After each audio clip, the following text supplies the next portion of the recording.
So technically, I should have started with Wheels' parents' death in my Death in Degrassi series, but in my defense, there's a lot of Degrassi, so I'm bound to forget some people at some point, as I apparently keep doing with Cam. Mr. and Mrs. Wheeler's deaths kinda came out of nowhere, which is very realistic. On the one hand, it was the very first two-parter in Degrassi Junior High, and then on the other, even in situations that were dangerous, things never got to the point of death. It was also shaping up to be one of those kid disagrees with parent type episodes. Throughout, Wheels' parents don't really like Joey, and for good reason. Joey keeps getting him into trouble, and so they get upset when, even after making it clear that Wheels shouldn't see Joey anymore, he still does against their wishes. Not only that, but stays out late after his curfew to do so. This also leads into the kind of unfortunate conversation Joey, Wheels, and Snake have about the old phrase, parents can't live with them, can't live without them. Through the conversation, we see that though Wheels is not really pleased with them and is rather upset that they won't let him see his best friend, he still recognizes that he needs them and he loves them. Sure, he feels that he could do without some of the rules they place on him, but what kid doesn't feel that way? The main reason kids want to grow up so much is to pursue this idea of freedom that they're going to have once they're considered an adult. Another interesting point is when Wheels thinks that his parents called the cops when he wasn't home when they got back, he doesn't blame his parents, he blames Joey. Sure, he's upset by what he thinks has happened and thinks they've gone too far, but in response, he says that he's never going to let Joey talk him into anything again, which is something to take note of for later on. They do a fairly good job in the episode to make their deaths come out of nowhere. Sure, you kinda got the hint that they're setting up to somehow make the can't live without them conversation ironic or ironically relevant, but everything else around the episode doesn't necessarily suggest it. Just like getting into a car crash happened suddenly and changed everything. Wheels was honestly never the same after his parents' death. He had a hard time sort of processing the emotions that he had about the whole situation. For one, the people who he thought of as his true parents, even though he was adopted, were gone. Speaking of which, on a side note, it is wonderful that no one ever tried to downplay the situation because the Wheelers were only Derek's adoptive parents and not his blood parents. They treated it with the same weight as one would expect from showing a person losing their bio parents. He struggles to figure out how to process and continue after his parents die. There's a looming question of what's going to happen to him. What more changes will happen in his life? Losing two people at the same time, that's a huge alteration in your life. But now having to change houses, change living environments, and the people you're around, that's a lot. And it was kind of too much change for Wheels. We see him trying to sort of grasp at a sense of normalcy, wanting to live on his own or at least have his grandparents move into his current living space, but even then he doesn't feel the same. The situation doesn't feel like it did before. He loses interest in the Zit remedy. People at school look at him differently. Something that I've noticed throughout a lot of the deaths in Degrassi is the recurring theme of someone in mourning not being able to cry. And it might say something that Degrassi feels it has to keep bringing it up. Perhaps they're trying to continuously normalize the idea that grieving comes in many different forms, such as not being able to shed a tear. And that's where Wheels was at for a little bit. He couldn't really truly let go of the fact that his parents were coming back. He would have nightmares about them coming home and this all being a dream. He would even get in conflict with his grandmother because she's not his mom. She can't replace the people that he's lost. And this is something that persists throughout the rest of Wheels' story. He never truly comes to accept his grandparents as authority figures in his life. It's basically a situation of whatever authority they think they have, he grants them. And then whenever he feels that they're overstepping their bounds, then he has the right to rebel. And he does so with the fury. You really start to feel for his grandmother, for how much she has to put up with, and when you see her finally break and can't take any more of Wheels' crap. For the majority of Season 3 of Degrassi Junior High, Wheels is very withdrawn. For the most part, he just outright stops going to school, he sells his base, and he constantly lies to his grandmother about where he's been and what he's doing. Not only that, but he refuses to help out around the house, and basically just sort of exists, going to the arcade during school hours, and just letting time pass. He does sort of come to accept his grandmother briefly when she chases him 2 hours away when he tried to use his bio dad to replace his dead parents. He sees that she honestly cares about him and is willing to do even more than his biological father is for him. She's already taken him into her home and is trying to do her damnedest to give him the best life she can, even though it's a struggle for her. Unfortunately, this newfound acceptance doesn't last. It goes good for a while. He was able to bring up his marks just well enough to not be held back a year, but then he starts rebelling again. He lies to his grandparents about even the smallest of things, and then stealing money to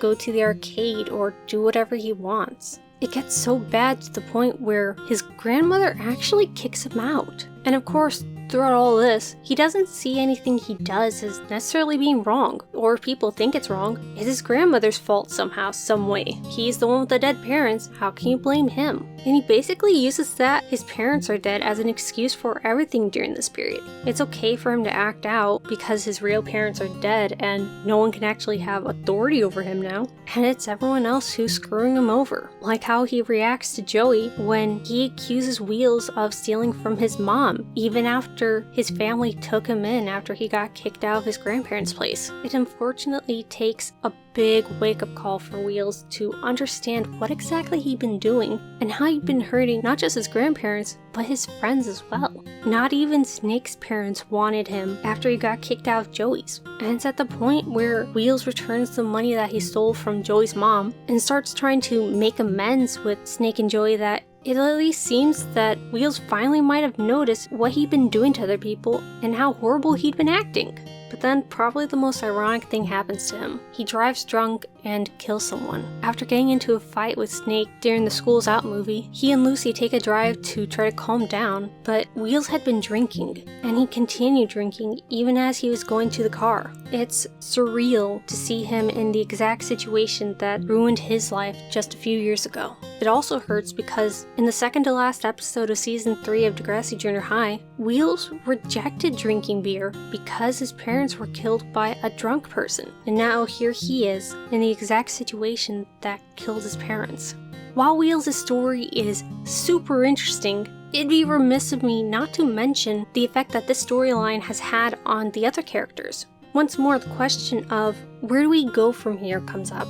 Most of his classmates don't want to bring up the topic or want to avoid it completely, but then LD, who has already lost her mother, chimes in to explain that if he wants to talk about it, don't avoid it. Talking about it actually helped her get through her own parents' death. But even still, there's a sense of not knowing what to do. You want to be respectful to the person who just lost a loved one, but death is super uncomfortable. It's hard to wrap your brain around the idea that someone's just gone. And even worse, trying to figure out how to console the people who are left. Somehow life needs to go on. I kinda like BLT's response to it. Sure, he feels bad for Wheels, and that's why he's gotta go shoot baskets. That's how he's dealing with the emotions. They've gotta go somewhere, so why not put them into something healthy? It's interesting to note that though Joey and Snake felt sorry for Wheels, and Joey especially wanted to be there for him, they didn't sit with them during lunch the day he came back. There they were complaining to others about not being respectful enough, but they weren't even sitting at the same table as Wheels. Again, it's likely that sense of wanting to do something, but not knowing what, or even how to interact with someone who's faced a great loss. Out of the two, Joey takes the most direct approach to trying to help Wheels. Though again, he didn't sit with him at lunch, he tried to distract Wheels with the Zit Remedy demo tape. He tried to just talk to him, be friendly at least. And like a real bro, Joey just takes the verbal and physical punches that Wheels deals out. Because Joey understands that Wheels is confused, he's in mourning, and he has a lot of emotions right now, and very likely doesn't necessarily mean a lot of the stuff that he's doing, like slandering their song. This really shows Joey in a positive light, and gives contrast to his often jerkish and inconsiderate behavior, laying down the groundwork to the person that he'd become in TNG. And it is especially hard for him to just take what Wheels gives him, because Wheels kind of blames Joey. He blames Joey for convincing him to sneak out that night and preventing him from going to the movies with his parents. He feels a guilt for their relationship ending on such a negative note, that they died after fighting with him. His last memory of his parents was disagreeing over Joey, and though he does release this anger and comes to understand that it's misplaced, doesn't make it that much easier on Joey at the time. Unfortunately, it does take other people a while to treat Wheels normally, particularly Snake. He just doesn't know what to say to him. In his own words, he just can't deal with being in that situation, so he eternally nopes out of it, essentially ignoring Wheels and pretending that he doesn't exist. And that hurts him a lot more than Snake possibly stumbling over words and saying the wrong thing. It takes him a little while, but after a few episodes, Snake comes around and realizes just how stupid of an excuse not knowing what to say was. And again, it can be very hard to know what to tell someone who lost someone important other than, "I'm sorry." Then on the other hand, you don't want to say that because "I'm sorry" or any words you can say won't bring the person back, so you kind of get a sense of better if I don't do anything at all than possibly remind this person how there's literally nothing they can do to fix the situation. It's a shame that Wheels changed so drastically. Before his parents' deaths, he was a fairly decent kid. Whenever he got into trouble, it was just teenage shenanigans. But then after he lost his parents, he became someone almost, if not contemptible, basically making everyone around him miserable in some way, and then blaming others for somehow causing him to do it. I'm glad that he apologized to Lucy in the first season of TNG, and that he was able to reconnect with Snake in season 3 of TNG, but more than some of the other deaths in Degrassi, these two have had the longest lasting effect on the character. And though I find it unfortunate that this tragedy has basically defined Wheels' life, they told a really interesting story with this. Again, especially with the fact that it didn't matter that they weren't Wheels' biological parents. They were still the parental figures in his life nonetheless, and so it hurt just as much when he lost them. Thank you so much for consuming this video, and until next time.